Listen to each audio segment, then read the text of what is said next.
Bonjour, dans cette séquence nous allons étudier le point sur les parallélogrammes du programme des 5e.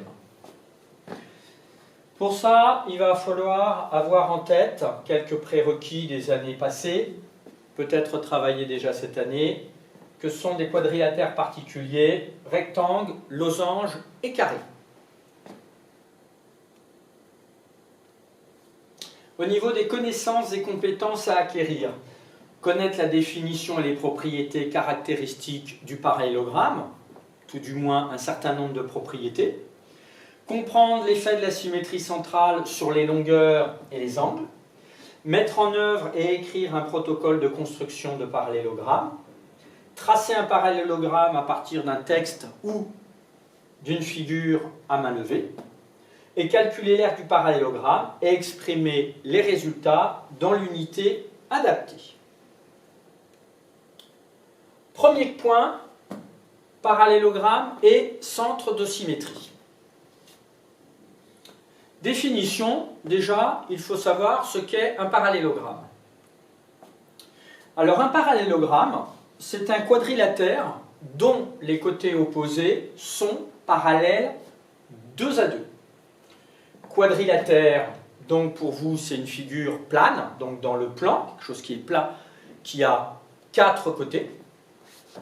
Les côtés opposés sont parallèles. Alors, facile pour moi de m'en souvenir, parallèle, parallélogramme. Et 2 à 2, ça veut dire que ça fonctionne, les côtés opposés sont parallèles, 2 à 2. On va tout de suite voir ça sur un petit schéma. Donc, je me trace de droite parallèle. Là, je m'aide du quadrillage, c'est plus simple. Et je me choisis 2 autres droites, également parallèles. Grâce au quadrillage, c'est facile. Je les mets à l'oblique de la même manière. Donc, c'est bien parallèle 2 à 2. Les rouges sont parallèles et vont être opposés. De même, les bleus sont parallèles et sont également opposés. Ce qui me permet, en repassant en trait continu, de définir un parallélogramme que je peux appeler par exemple A, B, C, D. Juste un rappel, si je décide de tourner dans ce sens-là, je suis ce mouvement-là pour nommer tous les points. Mais j'aurais pu dire aussi que j'avais le parallélogramme A, D, C, B. Je tourne dans l'autre sens. Je suis parti du point A, j'aurais pu partir de n'importe lequel des points.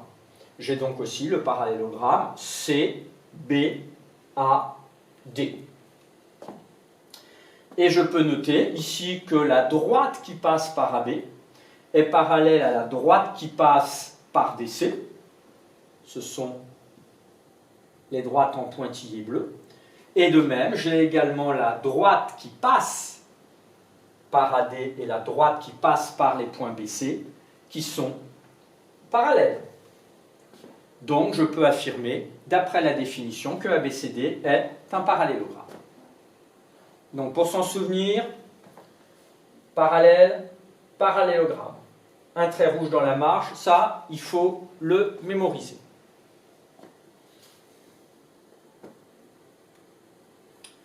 Propriétés admises. On ne les démontrera pas en 5e. Première propriété, si on a un parallélogramme, c'est le cas ici, j'ai pris la même forme que précédemment pour être plus simple, alors il y a obligatoirement un centre de symétrie, et si vous prenez un peu le temps de réfléchir, souvenez-vous, la symétrie centrale, c'est on fait faire un demi-tour de la figure, un tour de 180 degrés, et on doit avoir la même chose. Et bien, si je fais faire un demi-tour par le point d'intersection des diagonales, j'obtiens la même figure. Donc, à l'intersection des diagonales ici, mon point S va être centre de symétrie. ABCD est un parallélogramme, alors S est centre de symétrie obligatoirement de ce parallélogramme. Nous allons le retrouver après avec les propriétés suivantes. Donc de cette propriété, il va découler d'où d'autres propriétés. Si on a un parallélogramme, alors les diagonales, qu'est-ce qu'on va pouvoir affirmer pour les diagonales? Grâce au centre de symétrie, ça veut dire que S il va être au milieu d'une première diagonale et va être au milieu aussi de l'autre diagonale. Attention, là même codage, là les mêmes entre eux, mais pas ici, ce n'est pas forcément les mêmes. Hein. Les diagonales n'ont pas forcément même longueur. Donc, si on a un parallélogramme, alors les diagonales ont le même milieu, qui est donc le centre de symétrie. ABCD est un parallélogramme, alors S, milieu du segment AC et du segment DB.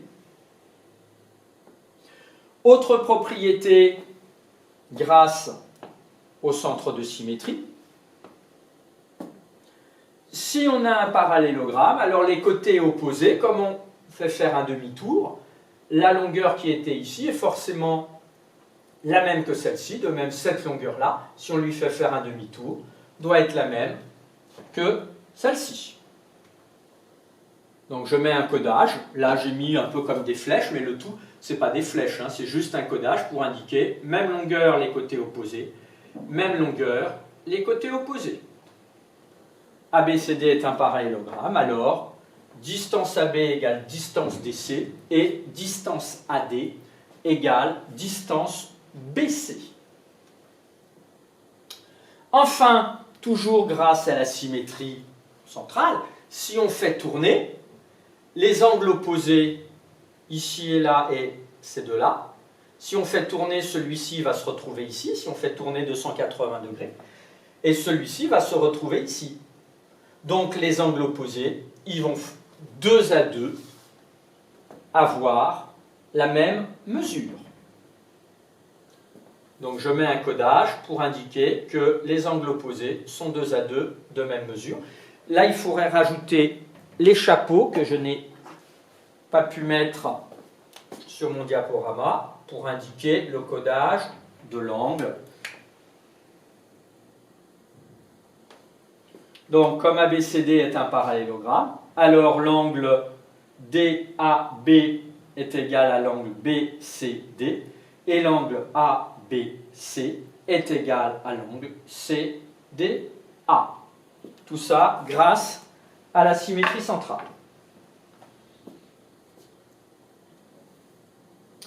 Alors, point suivant, puisque j'ai dit qu'on ne pouvait pas voir dans le programme toutes les propriétés du parallélogramme, il en existait d'autres. Comment reconnaître si une figure est un parallélogramme? Là aussi, on ne verra que quelques cas qui existent, pas tous.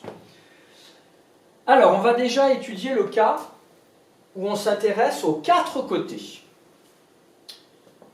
Si un quadrilatère a ses côtés opposés parallèles 2 à 2, alors c'est un parallélogramme. En fait, là on utilise la définition. À partir de la définition. Autre propriété, si on s'intéresse à 2 côtés opposés. Si un quadrilatère non croisé. Alors, pour comprendre, un quadrilatère croisé, ce serait par exemple, si on disait A, B, et puis là on aurait C et D. Regardez, ça fait un peu une croix. Ça, c'est un quadrilatère croisé. Pardon. Donc, si un quadrilatère non croisé a ses côtés opposés 2 à 2 de même longueur, donc on prend les côtés opposés, alors c'est un parallélogramme.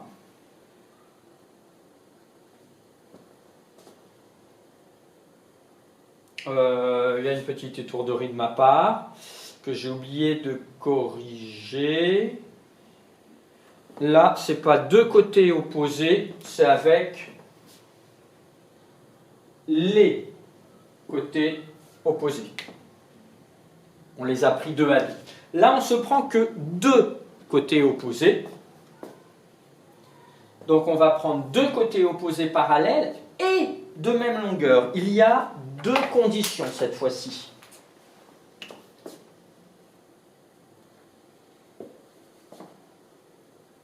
Donc, si un quadrilatère a deux côtés opposés parallèles et de même longueur, alors c'est un parallélogramme.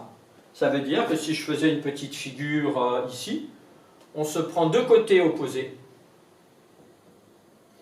On sait qu'ils sont parallèles, c'est dit dans l'énoncé, et en plus, ils ont même longueur.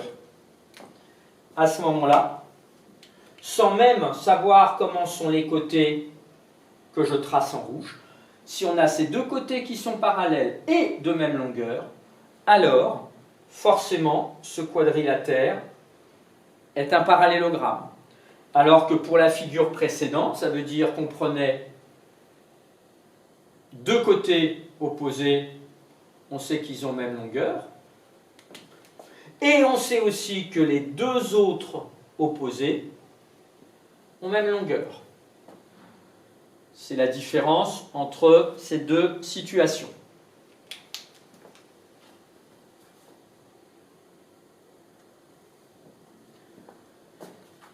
Donc, ici, en fait, on a utilisé les propriétés vues précédemment dans le grand 1. Donc, c'est ce qu'on appelle aussi des propriétés réciproques. On a interverti les conditions et la conclusion.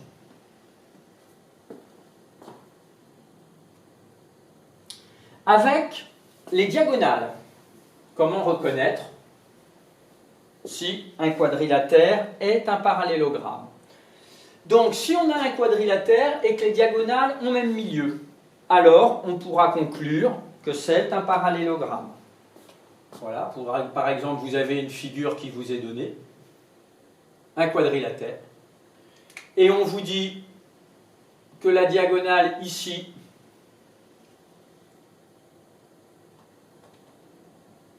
et que la diagonale en pointillé se coupe en un même milieu,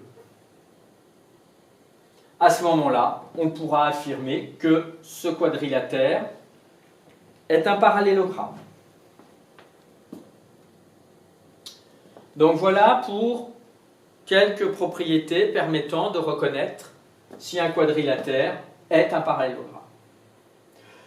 Grand 3, on va revoir quelques parallélogrammes particuliers. Donc vous en connaissez, et c'est ce qu'on avait dit au tout début avec la première diapositive. Dans les parallélogrammes particuliers, il y a le mot parallélogramme. Donc, première information, les rectangles, losanges et carrés, figures que vous connaissez des années passées, sont aussi des parallélogrammes. On dira que c'est des parallélogrammes particuliers. Et si c'est des parallélogrammes, à ce moment-là, rectangle, losange, carré vont posséder toutes les propriétés qui ont été vues avant du parallélogramme.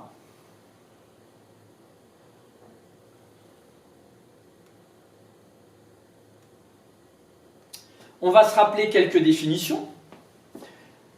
Un rectangle. Qu'est-ce qu'un rectangle? Donc, un rectangle est un quadrilatère, il y a bien quatre côtés, comme dans les parallélogrammes, mais qui a quatre angles droits.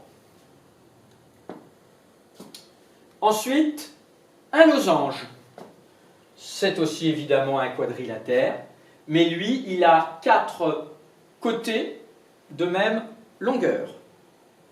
Et le carré, qui est finalement une figure géométrique très particulière, eh bien, un carré, vous le savez, d'une part, il y a quatre angles droits, et il va y avoir aussi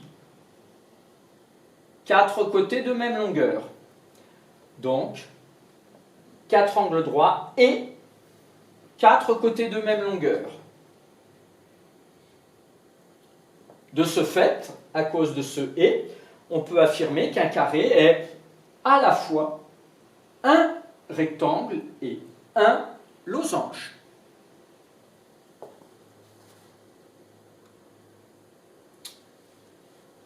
Grand 4, l'aire du parallélogramme.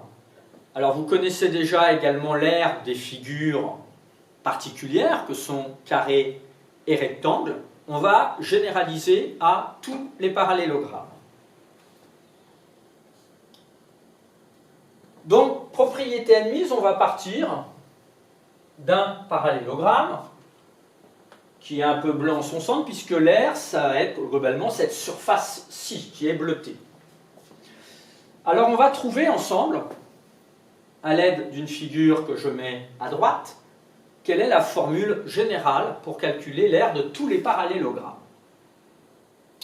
Nous, on saurait faire, grâce au quadrillage, on pourrait se dire, je vais compter les petits carrés. J'ai des carrés entiers, c'est facile, mais j'ai des carrés qui ne sont pas entiers. Ici, ici, là, là, etc. Et intuitivement, il est tout à fait possible que vous deviniez qu'on pourrait déplacer. Par exemple, ce petit bout-là, on pourrait le mettre ici pour faire un carré entier. Et ce morceau-là, on pourrait le mettre ici. Pareil de ce côté-là. Donc on pourrait déplacer, on pourrait découper en fait ce morceau et le mettre ici, découper ce morceau et le mettre ici, et on obtiendrait à ce moment-là un rectangle. Et l'aire d'un rectangle, vous connaissez. Ou bien on pourrait se dire, je vais découper tout ce morceau-là et je vais le déplacer mentalement et le mettre ici. Donc là, voilà, je l'ai enlevé, c'est pour ça que je l'ai laissé en pointillé et blanc. Et à ce moment-là, on obtient bien un rectangle. Alors, l'aire de ce rectangle, vous en connaissez la formule. Ça va être ce côté, qu'on appelle souvent la longueur, le plus grand côté, multiplié par ce côté-ci, qui s'appelle souvent la largeur. Donc on va dire par exemple que c'est C, le côté, fois H, qui représente aussi la hauteur, pour ça que j'ai mis un H, la hauteur par rapport à ce côté-ci. Je rappelle que la hauteur, il faut qu'il y ait un angle droit par rapport au côté qui nous intéresse. Donc, ce serait la formule C fois H. Et bien ici, sur la forme générale de tous les parallélogrammes, on va avoir la même chose. Regardez bien cette longueur-là de 5 carreaux, on la retrouve ici. Et cette longueur H, qui est la hauteur, on va la retrouver par exemple ici. J'aurais pu la mettre là, j'aurais pu la mettre là, j'aurais pu aussi la mettre à l'extérieur. Mais elle part bien du côté et on va parler de la hauteur relative, donc ça veut dire à propos de ce côté, la hauteur relative de ce côté.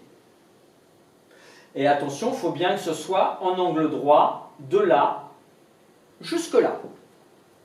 Donc la formule à retenir, ça va être longueur d'un des côtés fois la hauteur relative, donc la hauteur de ce côté-là. Et ça, c'est valable pour tous les parallélogrammes. Occasion, par conséquent, de réviser les aires du rectangle et du carré.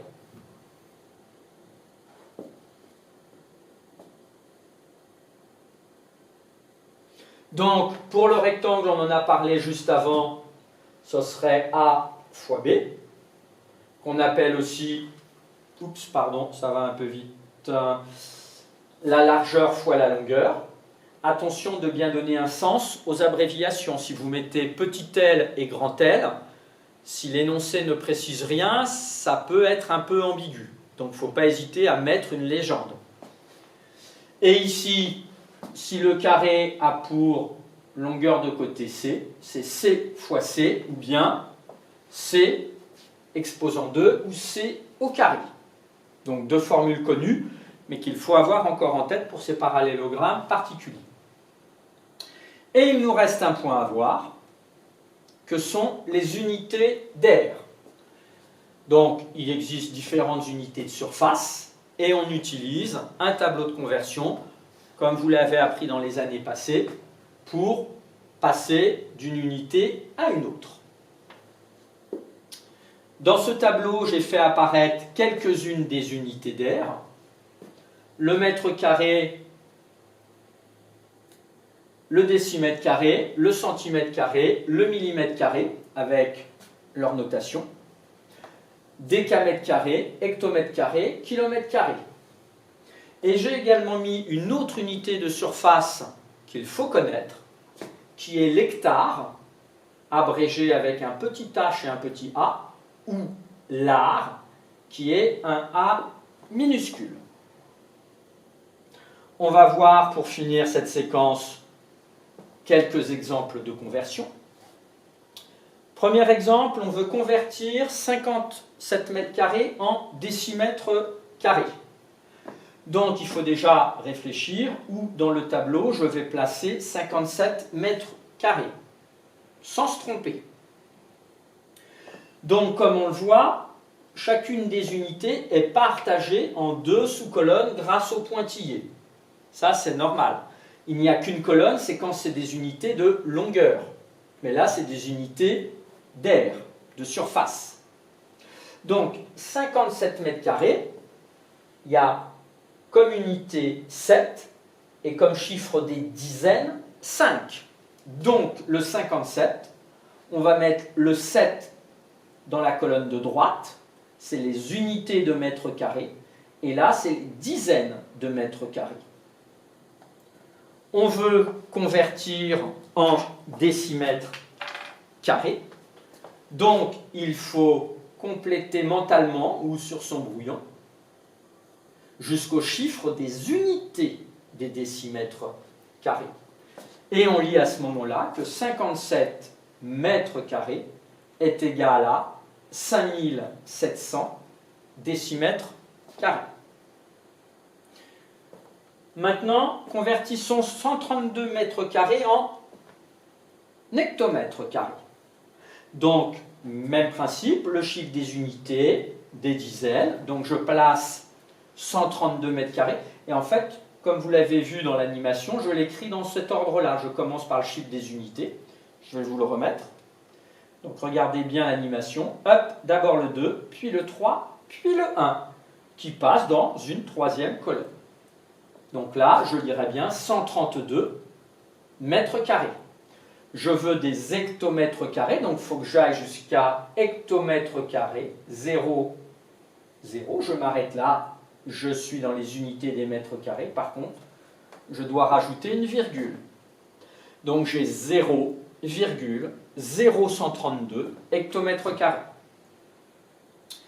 0,3 décimètres carrés que je veux convertir en centimètres carrés. Donc, ça c'est le chiffre des unités.